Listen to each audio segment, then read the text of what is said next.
Miss, please don't worry. We'll find a way to train ourselves and become stronger to finally finish this feud. I'm gonna kick his ass right now! Until then, we'll protect you as much as we can. If Malix comes back, we'll be here for you.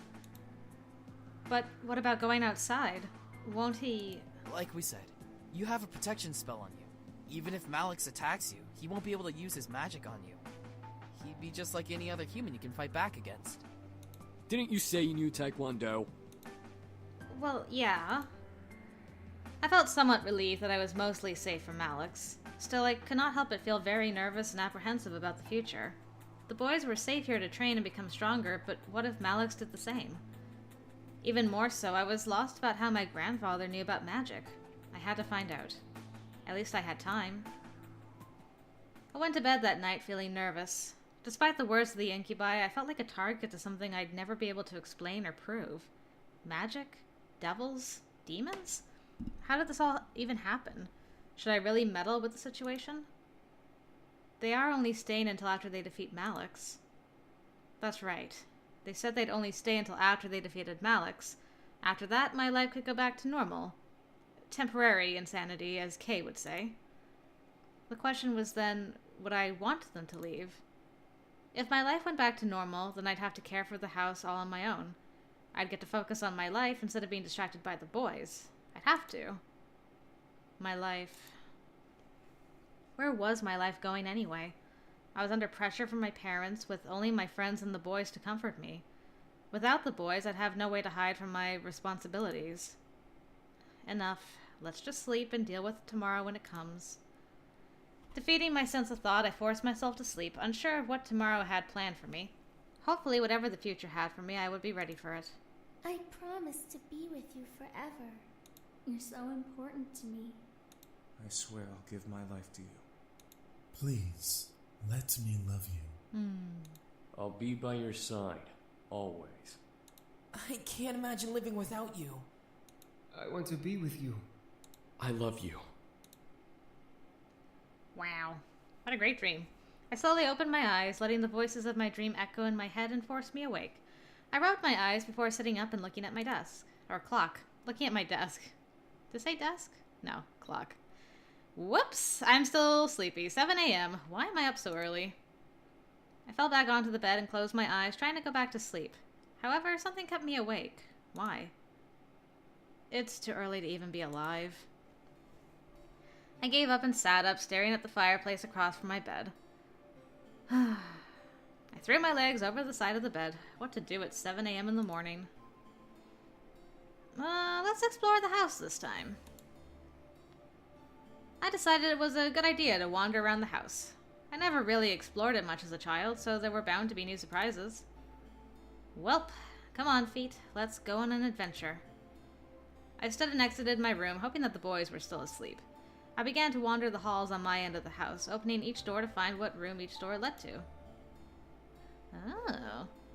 Quickly, I found an old office. A desk and chair sat by the far side as a large bookshelf of documents and memorabilia donned its nooks and crannies. There were a couple pictures of me growing up peeking from the shelf as I walked further into the room. I don't believe I've been in here before. I tried to recall memories of ever seeing this room, coming up with nothing as a result. This room was new to me. Did I want to disturb the furniture? I'm curious. I gently opened the shelves and any drawers I saw in the room. In a couple of them were books and even sewing kits. I assumed they were used for my grandfather's toys, so I left them alone. One drawer, however, was locked, no matter how many times I pulled. Gah! Come on! Open! Nothing. It would not budge. The drawer beside it, though, did, revealing a laptop. Why is there a laptop in a drawer? I lifted it from the drawer and carried it over to the desk and chair, opening it. It was a high-tech laptop with a retina scanner as a pass lock. I was not sure whether or not to try to unlock it or not. So I'm going to save in case that's the thing. Try? I decided to try. I turned on the computer and leaned my face near the retina scanner, lining the camera with my eye. To my surprise, I heard a ping come from the computer before the screen opened to a desktop. I was wondering if maybe he left that there for her to find. So he might have enabled it to scan her eye, but I didn't want it to shut down either. Huh. Look at that. On the desktop were documents and folders labeled with different aspects of the Anderson Company.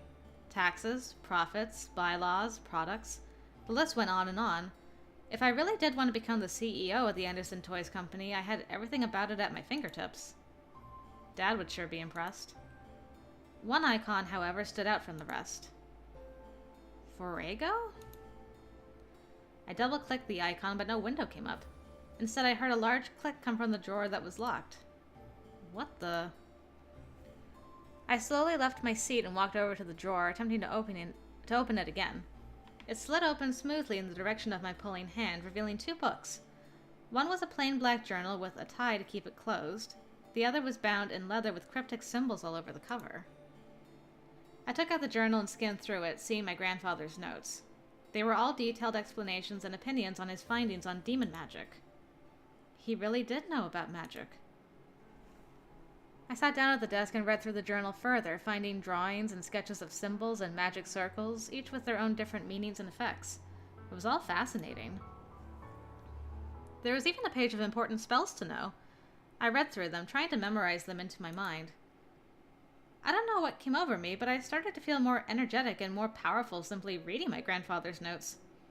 I was suddenly aware of the energy that surrounded my body and the power that was around the house. The more I read, the more powerful I became. Man, where can I get a book like that? However, my mind suddenly froze, and I found myself walking back to the drawer, putting the book back and closing the drawer. The lock reset, and I snapped out of it. Huh? What? I shook my head and looked at the drawer, realizing what I had done. I walked over to the desk to reopen the lock, but suddenly felt the need to stop. Something held me back and didn't want me to pry any more than I already had. I was curious beyond belief, but I obeyed my thoughts for now. Eventually, I would come back and look into it. Curiosity unlocked. Curiosity is in the family. Did I say curiosity unlocked? Wow, it is like the middle of the afternoon. What is wrong? It's not like it's midnight, like when maybe I should normally stick to my normal schedule of recording at midnight, because apparently I'm more awake than at like 2 in the afternoon. Ugh. Anyway, curiosity in the family achievement unlocked. Bleh, back to reading. I returned to bed, feeling the weight of the morning drag me under my covers to try sleeping again. I had energy, but I wanted more sleep. It was Sunday, and nothing was happening today. Come on, eyes. Back to sleep. I shut my eyes and tried to slow my breathing. I looked at my phone to check the time once again. It was noon, yet it felt like I had slept for much longer. Why is time going so slowly? I got changed into normal clothes and went out to the main hall and sat on the stairs. Sundays were very boring. However, the muffled sounds of battle caught my attention. Huh? I quickly went out to the backyard in response to the noise I had heard. In the yard were all 5 of the boys practicing fighting. Sam was in the middle with the other 4 surrounding him and throwing punches and kicks at him. Sam, being the strongest of the bunch, blocked and dodged each almost masterfully. Hey! I'll scare you this time. All at once, the boys looked at me, frozen in their movements. I just stood at the doorway, staring at them after my outburst. James was the first to break away from the group, stepping towards me. Good morning. We apologize if we woke you up. No, it's fine. It's afternoon now. No, it's fine. I've been awake for a while now. I'm sorry I interrupted. It's quite all right. We needed to stop anyway. We don't want to overwork Sam. Oh, come on, I can handle more than those pity punches. Your mind seems grateful that we've stopped. Haha. Shut up, Damien. Oh crap, we should probably make some lunch. I'm sure you're starving. I can handle lunch if you'd like. You all seem to be very busy training to beat Malix. I'll take care of it today. Whoa, seriously? Whoa. Yeah, why not? I'm not useless. I know how to cook and do other stuff, too. Well, no, I wasn't insinuating. What he means to say is that we'd be really grateful if you could make lunch today. Nice save, James. No problem. As I turned to the kitchen, the boys went back to training. They seemed very determined to get better and to become stronger. Might as well make lunch today. It's been a while since I cooked. Lunch wasn't particularly hard. I decided to make... How about simple chicken and rice today? Gotta keep their energy and strength up with protein. I took my time to make almost perfect chicken breasts alongside some rice. Almost perfect. Cooking wasn't hard unless you didn't know what you were doing in the first place. I placed the food in the dining room. However, none of the boys were there by the time I brought the final dish out. I carried that dish to the main lobby, catching the boys separating into different rooms of the house. Part of me wanted to go to one in particular. The other part of me wanted to just leave them be and take the food in my hand to my room and eat. Maybe I could go out today while the boys focus on training. Find one of the incubi. I quickly rushed back and grabbed a second food dish before hunting down one of the boys. You're still out here? Huh. Who'd knew? I returned to the backyard, hoping to find an incubus still there. Luckily, my gut feeling was right. Erik was beside the gazebo, looking at a small flower that was growing on the railing of it. As I approached, Erik turned his head and smiled his usual smile. Hello, Princess. Hey, Erik. I got some lunch for you. Really? You did not have to do that, Princess. No, it's fine. Here. Erik smiled and took his food, eating a little bit before looking to the flower again. Out of curiosity, I looked as well. It was a simple white daisy in full bloom. Erik shook his head and chuckled softly as I joined him in flower gazing. Sorry, I was simply reminded of home. Huh? Oh, no, you're fine. What about home were you reminded of? Erik looked to the sky with a soft sigh and smile before looking to the flower again. The castle, mainly. Despite us not being there anymore, it was still our home. We grew up there our entire lives as brothers. There wasn't a day that went by when we weren't all doing something exciting. It was an empty excitement, of course, but it was still something that bonded us all together. I never would have expected there'd be, flowers where you came from, but that's pretty neat. Also, I like that you hang out in the garden, so this is your domain, and the library's James. Interesting. I'm excited to see where all you guys end up in this house. Erik slightly trailed off, looking lost in the nostalgia of his thoughts. I didn't know if I wanted to bother him while he remembered something so obviously important to him. Please tell me more? I'm interested. Erik turned again to see me with a slightly surprised look. You wish to know more? Why not? I'm really curious about the place you lived in. Erik nodded before looking to the flower again.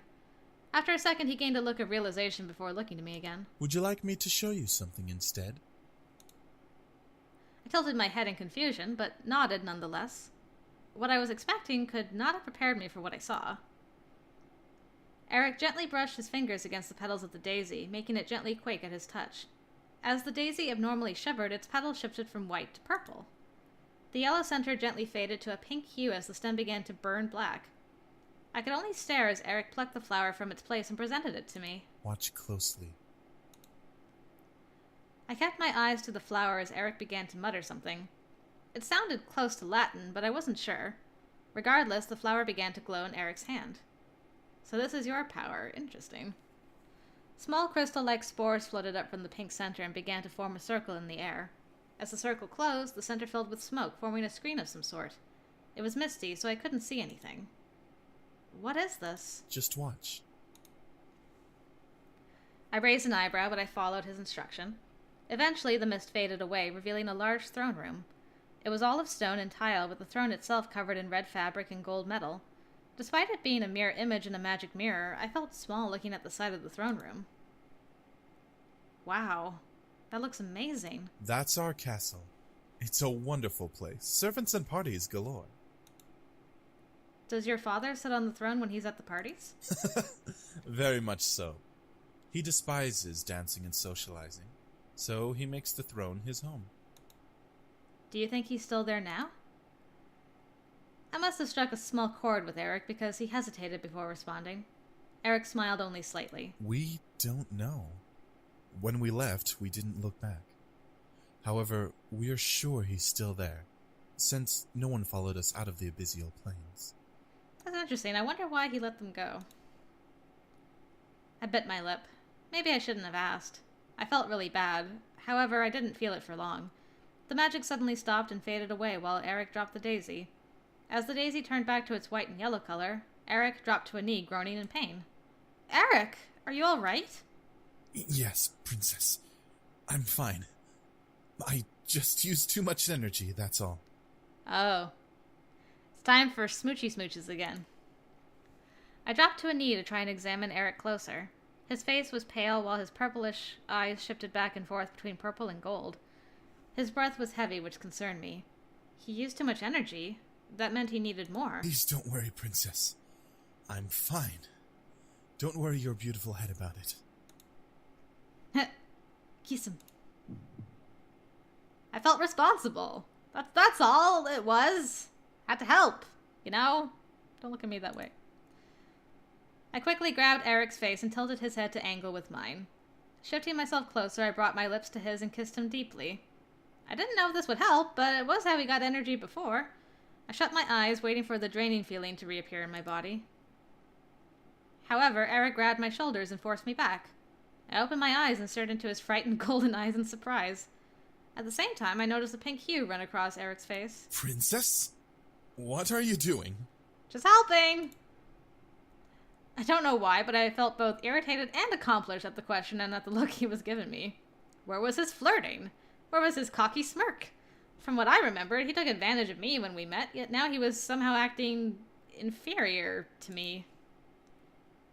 I grabbed his hands and removed them from my shoulders, tangling my fingers with his. I'm trying to help and give you some of my energy. You used your energy to show me that sight, so I want to pay you back for that. Unless you don't want me to help. Well, I've already taken your energy once before. That was before. I want to give you energy now. Just let me.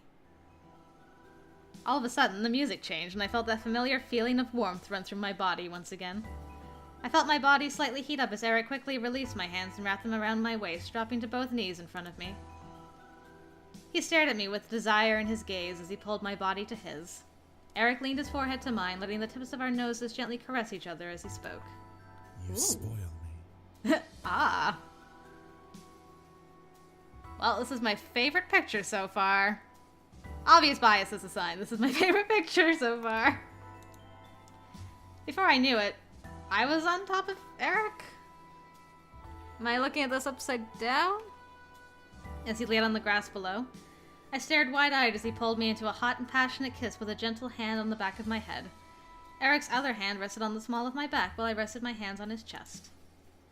I moved myself to straddle his hips while I was on the ground somehow to be comfortable in the kiss. The energy from my body was slowly draining, making me feel light and warm. It was almost pitiful how comfortable and how willing I was in the situation. Still, I had no regrets. I was enjoying every bit of this kiss. While Erik held me, he gently rolled us both over so he was on top of me. Got it. Kissing me hotly and holding me tightly. I was tempted to wrap my legs around him, but I remained focused on the kiss. It was better that I was on the bottom anyway, with my energy slowly fading from my body. However, the draining feeling suddenly stopped as Erik pulled away and looked down at me. I stared up at him as we both panted for air. I had never kissed like that before, and I was so lost in the moment that I had forgotten how to breathe. Erik, however, didn't move from me, but moved a strand of hair from my face, eyes still full of desire. I'm completely full. And yet, I still desire you. Don't say it like that, Erik. Good grief. Right. I could feel the hold of his mind-altering spell fade away, but I still felt hot. Something told me that I wanted more, but at the same time I wasn't sure if I truly did want to give any more. Yes, you do. I opened the opportunity, and I was enjoying it as much as he was. I wanted more, and I was going to let him keep going. I wanted to keep going. I wanted the sneeze to go away, so I'm not ruining this moment. I reached up, pulled him down, and kissed him, giving him silent approval to keep going. I could feel him pull on the tail of my bow, releasing it and following his hand off from around my neck.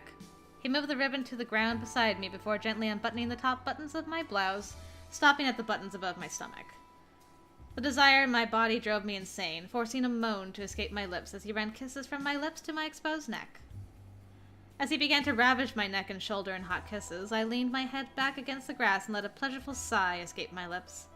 Erik was ruthless in his passionate kisses on my skin. Erik didn't stop touching and kissing me, making more moans and gasps rush out of my mouth into the open air. He was full, but he was as hot as I was. I couldn't even comprehend how much time we spent making out. I was so lost in the pleasure that I didn't care. Call it sinful, but I didn't care. I loved it. His touch, his kiss, his heat. I desired it beyond anything at that moment, even as he lowered his kisses down my chest to just above my bra. My heart was beating wildly in my chest. Something about Erik intrigued me immensely, but something made my heart quicken for him. It couldn't have been love, but it was too passionate to be lust. What was it? However, I began to feel dizzy, seeing the sky start to spin almost wildly. I gripped onto Erik's shoulders, trying to signal him to stop, but my mind faded to black before I could let out another sound. I felt good. I didn't care that I was blacked out. I felt warm and fuzzy in the darkness. I never knew indulging in that kind of passion would be that good. I now just waited to awaken, hopefully in a good way. My eyes eventually fluttered open, adjusting to the sight around me. I felt familiar silks underneath me, letting me know that I was in my bed. I slowly sat up, stretching from the tiredness that still lingered. I felt a very soft pain on my neck and shoulders, and I could feel my swollen lips pulse gently in healing. However, when I looked down at my body, I saw that my shirt had been pulled back up and rebuttoned as if nothing happened between me and Erik. I was just missing my ribbon. Before I turned to get out of bed, though, I spotted my ribbon on the pillow beside the one I slept on. It was tied in a nice bow around the daisy Erik had picked with a small note attached to it. Aw, that's so sweet. I gently slipped the note from the tie and opened it to read it. You've spoiled me, my princess. I am eternally grateful that you let me indulge like that. Have a good rest. Aw. I stared at the note, letting a small smile grace my lips. Spoiled him? I enjoyed it, despite the first-time circumstance. It was cute, though, to imagine him thanking me for something we both did and enjoyed. I brought the daisy to my nose and gently inhaled its soft fragrance, letting the memories of our meeting flood my mind. I indulged myself too, Erik. I looked at the time out of curiosity. The large white numbers on my phone showed 5:31 p.m. Is it winter where we are right now? Because it's, dark out there at 5:30. Yikes. 4 hours of being knocked out. And I still feel tired. It was Sunday, so I was allowed to sleep longer if I wanted to. How are you gonna go to bed at bedtime if you sleep more now? The remainder of the night passed by, surprisingly uneventful. The boys continued to train with each other, but were kind enough to stop and make me dinner. I was glad for that. Unsurprisingly, the food was perfect, but it felt a little empty without the boys to eat with me. They most likely had already eaten, but still, I felt lonely. I couldn't let it bother me. I ate and went back to my room to study and sleep. Surprisingly, I felt good going to bed that night. I felt like I could have a peaceful sleep after the previous rough nights I had. I felt good. I drifted to sleep and woke up almost flawlessly that next morning. No grogginess, no aches. Perfectly energized and bright-eyed. Man, how long has it been since I got that much good sleep? I can't even remember for myself. I looked to my alarm clock. I woke up 10 minutes before my alarm. Well, hey, I must be lucky today. Karma owed me some luck. After all I had gone through in merely a handful of days, I deserved to get some good luck. Ecstatic for the day ahead, I turned off my alarms before they could ring and got dressed. However, my phone started to quickly buzz from an incoming text. Huh? Who's texting me this early? Yo, Anderson! You're carpooling with us from now on. We're not letting you waste your money on a bus. Get ready and be at your gate at 7 stat. I smiled. My friends were the best. I couldn't drive yet, and I didn't have a car, so it was awesome that my friends would let me carpool. I checked the time. 6:30. Perfect. I can eat some breakfast before they come. I packed my bag and carried it downstairs towards the kitchen. As I entered the dining room, I saw a plate with eggs, toast, and bacon sitting on the table. A fresh steaming cup of coffee sat next to the plate with the sugar and creamer on the side. I walked to the table and couldn't believe what I was seeing. Who made this? As I spoke aloud, a small red note caught my attention. Have a good day. Yours. My heart skipped a beat as I finished. I could tell it was from one of the boys. Maybe it was from him. I smiled before putting the note in my bag and eating up. The food was so delicious, I devoured every amazing bite. I looked at the time again. Time to go. I quickly rushed to the doors, checking myself in the passing mirror. I wasn't wanting to impress anyone, but I still needed to look decent. Before I could reach the handle of the door, however, someone took my hand. Was this when we find out what his true name is? Yes. Huh? I turned to see Erik, who was holding my hand back with a concerned frown on his face. My name. Your name? My true name isn't Erik, miss. I want you to know my real name, if something were to happen. Thank goodness you boys think of this stuff before I leave. His true name? What did he mean? Why was he telling me this now? I remembered reading about a demon's name from the journal I read yesterday. If you knew a demon's true name, you could summon them to you no matter where you were or where they were. Ah, nice, and now she knows this info. Erik gently pulled me to him and leaned close to whisper in my ear. My name is Uzeris. Uzeris. Ooh, I like it. As he said his name, I could feel it lock into my memory. Something in my head would make sure I would never forget it. Erik pulled away and smiled at me, despite still carrying worry in his eyes. If you're in any danger, call my name. I promise that I'll come and help you. Do I have to roll my R for Uzeris? I stared up at Erik, unable to say anything. I could only nod in response. Erik smiled before kissing my hand and heading into the dining room. Something told me that name would be used eventually.